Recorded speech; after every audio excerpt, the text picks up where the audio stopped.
안녕하십니까. 이번 주 강의를 시작하겠습니다. 우리 지난주에는 엘리사 이야기를 다루었죠. 엘리야와 엘리사. 자, 여기 엘리사가 여기 있습니다.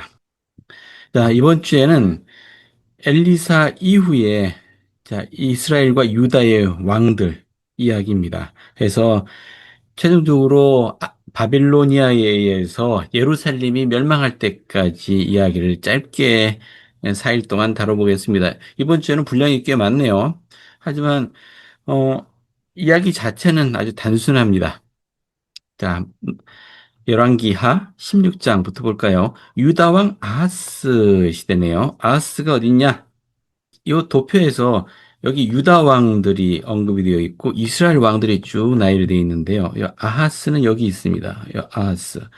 여기 파란색으로 표시된 왕들은 그나마 의로웠던 왕들입니다. 북왕국 이스라엘 보세요. 즉 의로웠다라고 평가되는 왕이 누구 있습니까? 이 예후 한 사람뿐이죠. 그리고 계속 아주 사악한 왕들이었습니다. 그러니까 일찍 멸망했죠. 호세아 왕 때 멸망합니다. 아시리아에 의해서. 유다국에는 그나마 의로운 왕들이 꽤 있었습니다. 하지만 가장 의로운 왕이었던 요시아 왕 이후에는 계속 사악한 왕이 이어지고 결국 시드기야 왕 때 멸망하고 맙니다. 자, 유다 왕 아하스 이야기 볼까요? 르말리아의 아들 베가 제17년에 유다의 왕 요담의 아들 아하스가 왕이 되니 아하스가 왕이 될 때 나이가 20세라. 예루살렘에서 16년간 다스렸으나 그의 조상 다윗과 같지 아니하여 그의 하나님 여호와께서 보시기에 정직히 행하지 아니하고 이스라엘의 여러 왕의 길로 행하며 또 여호와께서 이스라엘 자손 앞에서 쫓아내신 이방 사람이 가증한 일을 따라 자기 아들을 불가운데로 지나가게 하며 여기 자기 아들을 불가운데로 지나가겠다고요? 자, 묘사는 이렇게 돼 있지만 자기 아들을 희생제물로 바친 겁니다. 태워서 그 우상신에게 바치는 그런 의식을 행했었습니다. 또 산당들과 작은 산 위와 모든 푸른 나무 아래에서 제사를 드리며 분향하였더라. 이때 아람의 왕 르신과 이스라엘의 왕 르말랴 간의 아들 베가가 예루살렘에 올라와서 싸우려 하여 아하스를 에워쌌으나 능히 이기지 못하니라. 당시에 아람의 왕 르신이 엘랏을 회복하여 아람에 돌리고 유다 사람을 엘랏에서 쫓아내었고 아람 사람이 엘랏에 이르러 거기에 고자여 오늘날에 이르렀더라. 자, 아하스가 아수르 왕 디글랏 빌레셀에게 사자를 보내 이르되 나는 왕의 신복이요 왕의 아들이라. 이제 아람 왕과 이스라엘 왕이 나를 친히 청하건대 올라와 그 손에서 나를 구원하소서 했다. 자, 이 아하스 왕이 아수르 왕에게 사자를 보냈다는 얘기잖아요. 우리 아수르 이야기 잠깐 볼까요? 자, 세계사에 등장한 아주 유명한 왕이죠. 제국입니다. 이게 아마 왼쪽에 보이는 것은 아마 길가메시, 우리 건국 시조라고 할 수 있죠. 길가메시 신화에 나오는 그 사람인 것 같고 오른쪽은 라마수라고 하는 그들의 이제 우상 신입니다. 그 아시리아는 기원전 1000년경에 크게 번성하기 시작한 제국이고요. 여기 파란색으로 지도에 파란색으로 표시된 것이 아수르 당시의 아수르 제국이었고요. 여기에 좀 흐린 선으로 표시된 여기 이집트 일부까지 점령한 요것이 아수르가 최고로 번성했을 때의 모습이라고 할 수 있겠습니다. 보시면 유다는 요만큼이죠. 요 지도상에는 이미 북왕국 이스라엘이 아시리아에 멸망돼서 없어진 아시리아 일부가 된 상태를 그리고 있습니다. 자, 교재 설명 읽겠습니다. 아하스 왕의 통치 기간에 유다와 다른 많은 나라들은 성장하고 있던 아수르 제국의 정복될 위기에 직면했다. 이스라엘의 왕 베가와 아람 왕 르시는 아하스 왕과 유다 백성들이 자신들과 동맹을 맺어 아수르의 지배에 대항하길 원했다. 아하스가 거절하자 이스라엘과 아람은 유다를 대적하여 싸우러 가서 아하스 왕 대신 자신들과 동맹을 맺어 지도자를 세우겠다고 위협했다. 이스라엘 북왕국과 이 아람은 지금의 시리아라고 했죠. 둘이 동맹을 했고 유다 왕을 몰아내고 우리 뜻을 따르는 다른 왕을 세우겠다라고 위협했다는 얘기입니다. 이사야서에서 주님께서는 선지자 이사야를 보내셔서 이 문제에 대해 아하스에게 권고하셨음을 확인할 수 있다. 자, 자세한 내용은 이사야서 공부할 때 함께 보겠습니다. 이사야는 아하스와 유다 백성들에게 베가와 르신의 군대로부터 구원받기 위해 주님께 의지하라고 격려했다. 또한 이사야는 아하스에게 아수르의 도움을 구하지 말라고 권고했다. 그러나 아하스는 이사야의 권고를 무시하고 아수르 왕에게 보호를 요청했다. 아하스는 아수르와 동맹을 맺은 후에도 계속해서 배도의 길을 걸었다. 아하스는 성전의 기구와 의식을 무단으로 변경했으며 유다 왕국 전역에서 우상 숭배를 시행했다. 실제로 어떤 일을 벌였는지 우리 성경의 이야기 한번 읽어보겠습니다. 8절 아하스가 여호와의 성전과 왕궁 곳간에 있는 은금을 내어다가 아수르 왕에게 예물을 보냈더니 재물을 보내서 환심을 산 것이죠. 아수르 왕이 그 청을 듣고 곧 올라와서 다메섹을 쳐서 점령하여 그 백성을 사로잡아 기르로 옮기고 또 르신을 죽였더라. 왕을 죽이고 시리아 즉 아람이 멸망했습니다. 아하스 왕이 아수르의 왕 디글랏 빌레셋을 만나러 다메섹에 갔다가 이제 아하스 왕이 유다국 왕이 아시리아에 방문을 간 겁니다. 국빈 방문을 간 거죠. 다메섹에 갔다가 거기 있는 제단을 보고 아하스 왕이 그 제단의 모든 구조와 제도의 양식을 그려 제사장 우리아에게 보냈더니 아하스 왕이 다메섹에서 돌아오기 전에 제사장 우리아가 아하스 왕이 다메섹에서 보낸 대로 모두 행하여 제사장 우리아가 제단을 만든지라. 왕이 다메섹에서 돌아와 제단을 보고 그 제단 앞에 나아가 그 위에 제사를 드리되 자기의 번제물과 소제물을 불사르고 또 전제물을 붓고 수은제 짐승의 피를 제단에 뿌리고 또 여호와의 앞, 곧 성전 앞에 있던 놋제단을 새 제단과 여호와의 성전 사이에 옮겨다가 그 제단 북쪽에 그것을 두니라. 지금 이 아하스 왕이 아시리아 양식의 제단을 보고는 그게 마음에 들었던 거죠.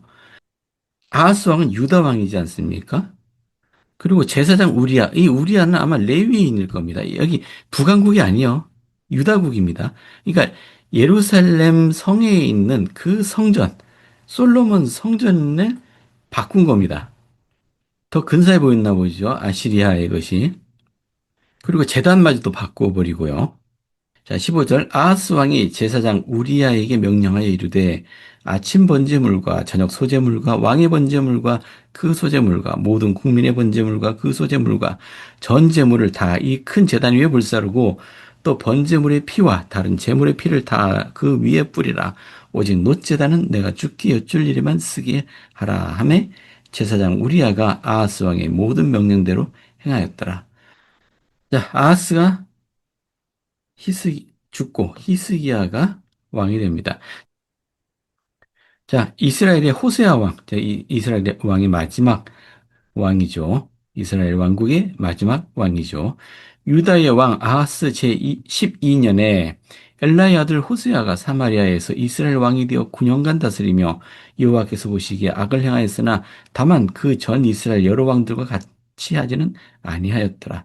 아수르의 왕 살만에셀이 올라오니 호세아가 그에게 종이 되어 조공을 드리더니 그가 애굽의 왕 소에게 사자를 보내고 해마다 하던 대로 아수르 왕에게 조공을 드리지 아니하며 아수르 왕이 호세아가 배반함을 보고 그를 옥에 감금하여 두고 아수르 왕이 올라와 그 땅을 두루 다니고 사마리아로 올라와 그곳을 3년간 에워쌌더라.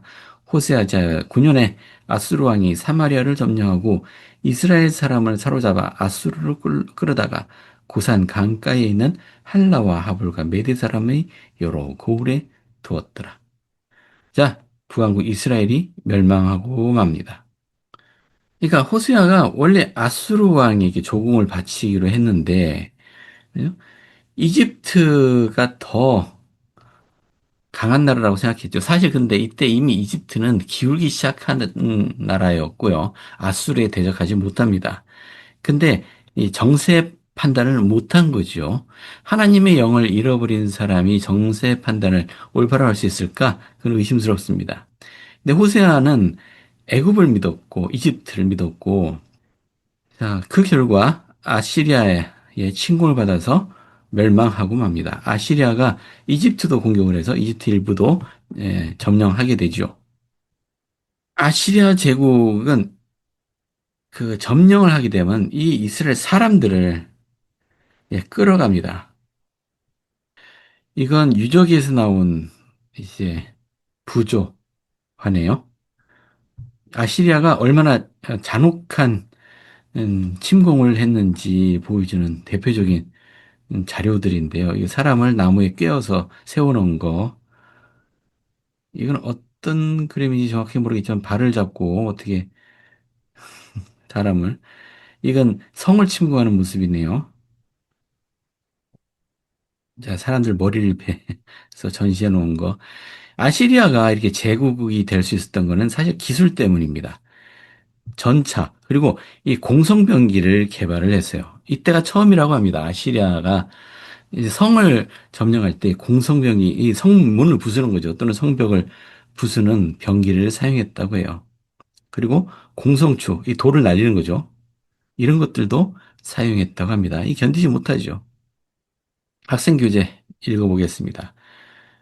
북왕국의 백성들이 주님의 율법에 불순종하고 우상 숭배를 받아들이고 선지자를 거부했기 때문에 그들은 주님의 보호를 잃었고 결국 아수르에게 정복당했다. 아수르의 정복 과정에서 많은 이들이 죽임을 당했지만 살아남은 이들도 있었다. 일부 살아남은 이들은 남왕국으로 이주하여 유다에 있는 다른 이스라엘인들과 합류했다. 다른 일부는 이스라엘 왕국 땅에 남았으며 나중에는 아수르인들이 그곳으로 이주시킨 이방인들과 섞이게 되었다. 이렇게 섞이게 된 사람들은 후에 사마리아인으로 알려지게 되었다. 그 외 많은 수의 생존자가 아수르로 유배되었는데 이들은 결국 역사 속으로 사라져버렸다. 이 무리는 종종 이스라엘의 잃어버린 지파로 언급되며 경전에서 이스라엘의 분산이라고 지칭하는 개념에 이 사건이 포함된다. 자, 우리 교회에서 종종 이스라엘의 분산과 집합 얘기할 때 잃어버린 열 지파 이야기를 합니다. 우리 몰목용에도 잃어버린 열 지파에 대해 우리 주님께서 언급을 하시죠. 자, 이 잃어버린 열 지파가 흩어진 게 바로 이때입니다. 아시리아의 침공에 의해서. 이때가 기원전 BC 721년경이라고 생각이 됩니다. 자, 살마네셀 왕에 의해서 그 북왕국이 멸망하게 되고요. 많은 사람들은 예, 끌려가서 포로가 됩니다. 포로가 된 자들이 어떻게 됐는지는 모릅니다. 아시리아도 나중에 멸망했으니까요. 자, 근데 이 끌려갔던 사람들이 돌아오지 않았습니다. 아마 다른 곳으로, 먼 곳으로 아마 도망갔던 것으로 생각이 됩니다. 자, 우리는 잃어버린 이스라엘 지파들이 어떻게 되었는지 잘 알지 못한다. 그러나 예수 그리스도께서는 이들이 아버지께는 잃어버린 바 되지 아니하미니 아버지께서는 친히 어디로 데려가셨는지 아심이라라고 가르치셨다. 하나님께서 이 잃어버린 지파들을 어딘가로 인도해서 흩으셨다는 얘기죠. 그리고 하나님이 적절히 생각하시는 곳에 두셨다라고 이해하시면 될 것 같습니다. 또한 구주께서는 부활 후에 잃어버린 지파들을 방문하실 것이라고 약속하셨다. 몰몬교에서 주님은 장차 나오게 될 잃어버린 지파의 기록에 관해 말씀하셨다. 경전에서 열 지파가 회복되는 것이 후기에 있을 이스라엘의 집합에서 중요한 일이 될 것이라고 가르친다. 도대체 잃어버린 열 지파는 어디에 있을까요? 옛날에야 세상에 알려지지 않은 오지들, 세상 땅들이 많았으니까 어디로 갔을지 모른다라고 할 수 있지만 지금은 모르는 곳이 없지 않습니까? 웬만한 오지들도 어디에 사람들이 있는지 거의 다 알고 있습니다. 그렇다면 잃어버린 열지파들, 그들이 우리가 알고 있는 어떤 사람들 중에 일부일 것입니다. 유럽인들 중에 있을 수도 있고요. 러시아나 몽고나 중국 또는 아시아 대륙 어딘가에 있을 수도 있고 일본이나 한국에 왔을 수도 있죠. 그건 알 수가 없습니다. 지금 이 잃어버린 지파들을 회복한다라는 것은 민족으로서 그들의 정체성을 찾는다기보다 하나님 말씀을 전해서 잃어버린 이스라엘 백성들의 후손들이 하나님께로 돌아오도록 공고하는 것이 포함된다. 즉 선교 사업을 의미한다고 이해하시면 되겠습니다. 좀 더 읽어보겠습니다. 사마리아인의 시작. 자, 이스라엘 열 지파가 포로로 잡혀간 얼마 후에 아수르는 자국의 백성들을 전에 이스라엘 백성들이 살던 지역으로 이주시켰다. 새 주민들이 번성하지 못하자 아스루 왕은 이스라엘의 제사장을 그 지역으로 보내 여호와를 숭배하라고 그 백성들을 가르치게 했다. 그렇지만 여호와 숭배는 아수르의 우상 숭배와 자유롭게 혼합되었다. 그들이 사마리아와 그 주위에서 살게 되자 그 땅의 새로운 주민들인 이들은 사마리아인으로 알려지게 되었다. 결국 포로로 살아남은 패잔병, 모든 이스라엘 백성들이 모두 죽임을 당한 것은 아니었으니까요. 그들과 아수르 주민들 간의 결혼으로 사마리아인들도 이스라엘 백성들의 성약과 축복을 주장하게 되었다. 수년 후에 사마리아인이 이방인의 혈통을 지녔으며 종교적으로 이교도적인 경향이 있다고 하여 유대인들은 이 주장을 받아들이지 않았다. 이 거절로 유대인과 사마리아인들 사이의 적대감은 더욱 커졌으며 이 적대감은 예수의 시대에도 뚜렷하게 나타났다. 유대인들은 이후 사마리아인들과의 교제를 거절하였던 것이다. 자, 우리가 소위 신약 성경에 사마리아인이라고 하는 사람들이 등장한 배경입니다. 아수르 왕이 사마리아를 점령하고 이스라엘 사람들을 잡아다가 아수르를 끌고 왔습니다. 그래도 거기 남아있던 이스라엘 사람들이 있겠죠. 자, 아수르 왕이 바벨론과 구다와야와 이렇게 아시리아 지방에 있는 아시리아인들을 일부를 이들도 피지배인들이지만요. 이스라엘 자손을 대신해 자기들 끌고 간 이스라엘 자손을 대신해서 사마리아 여러 성읍에 두었습니다. 자, 이렇게 해서 그 사마리아 지역을 완전히 아시리아 땅으로, 아시리아 백성들이 사는 땅으로 만들고자 했던 것이죠. 그래서 그들이 사마리아를 차지하고 여러 성읍에 거주하니라. 자, 이렇게 해서 이들이 사마리아인이라 불리는 사람들이 됩니다. 그러니까 정체성이 여호와 하나님을 섬긴다라고 하지만은 이방의 우상 신앙이 섞여 있는 그런 이상한 형태. 게다가 혈통도 순수한 이스라엘 백성들이 아니죠. 혼혈이 되었으니까요. 그러니까 유다 백성 사람들, 즉 유대인들이 이들을 싫어했다는 거 아닙니까? 나중에 이런 적대감이 어떻게 유다 국의 발목도 붙잡게 되는지 이제 성경에는 잘 언급을 하고 있습니다. 그래서 왜 북왕국 이스라엘이 멸망하게 되었느냐? 이 일은 이스라엘 자손이 자기를 애굽 땅에서 인도하여 내사 애굽의 왕 바로의 손에서 벗어나게 하신 그 하나님 여호와께 죄를 범하고 또 다른 신들을 경외하며 여호와께서 이스라엘 자손 앞에서 쫓아내신 이방 사람의 규례와 이스라엘 여러 왕이 세운 율례를 행하였습니다. 이스라엘의 자손이 점차로 불의를 행하여 그 하나님 여호와를 배역하고 모든 성읍의 망대로부터 견고한 성에 이르도록 산당을 세우고 모든 산 위에와 모든 푸른 나무 아래 목상과 아세라 상을 세우고 또 여호와께서 그들 앞에서 물리치신 이방 사람 같이 그곳 모든 산당에서 분향하며 또 악을 행하여 여호와를 경노하게 하였으며 또 우상을 섬겼으니 이는 여호와께서 그들에게 행하지 말라고 말씀하신 일이라. 여호와께서 각 선지자와 각 선견자를 통하여 이스라엘과 유다에게 지정하여 이르시기를 너희는 돌이켜 너희 악한 길에서 떠나 나의 명령과 율례를 지키되 내가 너희 조상들에게 명령하고 또 내 종 선지자를 통하여 너희에게 전한 모든 율법대로 행하라 하셨으나 그들이 듣지 아니하고 그들의 목을 곧게 하기를 그들이 하나님 여호와를 믿지 아니하던 그들 조상들의 목같이 하여 여호와의 율례와 여호와께서 그들의 조상들과 더불어 세우신 언약과 경계하신 말씀을 버리고 허무한 것을 뒤따라 허망하며 또 여호와께서 명령하사 따르지 말라 하신 사방 이방 사람을 따라 그들의 하나님 여호와의 모든 명령을 버리고 자기들을 위하여 두 송아지 형상을 부어 만들고 또 아세라 목상을 만들고 하늘의 일월 성신을 경배하며 또 바알을 섬기고 또 자기 자녀를 불 가운데로 지나가게 하며 복술과 사술을 행하고 스스로 팔려 여호와 보시기에 악을 행하여 그를 격려하게 하였으므로 여호와께서 이스라엘에게 심히 노하사 그들을 그의 앞에서 제거하시니 오직 유다 지파 외에는 남은 자가 없으니라. 물론 유다 지파 사람만 살아남은 건 아니죠. 유다국 사람들 그리고 원래 북왕국 사람들이지만 유다국으로 피난 온 사람들도 있고요. 이들이 다 합해서 유대인이라고 불리게 됩니다. 하지만 유다도 역시 하나님의 여호와 하나님 명령을 따르지 않을 때 결국 멸망하고 납니다. 하지만 그나마 지금 아시리아가 침공해 왔을 때 왕이 누구였느냐? 이 호세아 왕 멸망할 때 이때 히스기야가 왕이었고요. 여기 히스기야가 의로운 왕이라고 표시가 되어 있죠. 그리고 이사야가 히스기야 왕을 통해서 유다국을 지켜냅니다. 아시리아의 침공으로부터 지켜냅니다. 자, 이 이야기는 또 계속 이어지겠습니다. 자, 오늘 열왕기 하 16장과 17장 살펴보았습니다. 북왕국이 멸망한 이유는 명확합니다. 우리 시대에 비유하면 어떨까요? 우리 시대는 이런 헛된 우상을 섬기는 그런 풍습들은 주변에 그렇게 많이 보이지는 않습니다. 물론 많은 이상한 종교들이 있기는 합니다만은, 하지만 지금은 이 사탄이 여호와 하나님께 대적하기 위해서 온갖 우상 숭배를 세상에 퍼뜨렸다면, 지금은 물질 문명, 온갖 학문들, 철학들, 이런 것들을 통해서 하나님의 백성의 마음을 훔쳐가려고 하는 것 같습니다. 이제 거짓 가르침에 유의하셔야 됩니다. 종교 이야기가 아니에요.